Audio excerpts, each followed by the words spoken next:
السلام علیکم، څنګه چلین دوستو؟ ښه جوړې برابر یې. تاسو وایئ چې موږ دا ګاډی سټارټوو، دا به ریمونټ دې کې ورکړې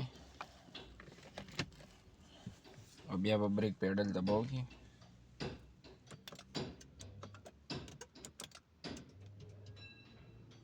او ریډي به راشي. دغلته ریډي راشي، ستاسو انجن به سټارټ شي.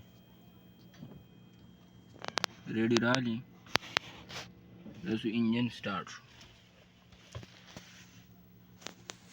بیا چې وایي چې موږ ګیر ورکوو، ګیر بریک پیډل به دباو کې او ګیر به اند کې. هلته میټر کې مې اند شو. بیا وایي چې موږ ریورس لګوو، کیمره راله ریورس ولګېده.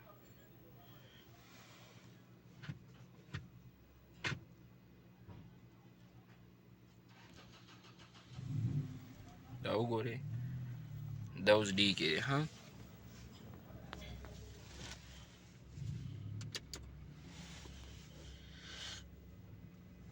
بیا واپس پی ته شو. دا د پی پارکینګ بټن ده. دا دغه چې تاسو نه والي دا نه پی ته کېږي، او چې بریک هم نه یې دباو کړی دی نه سټارټېږي. دا هایبریډ ګاډی دی او نه دغه کېږي.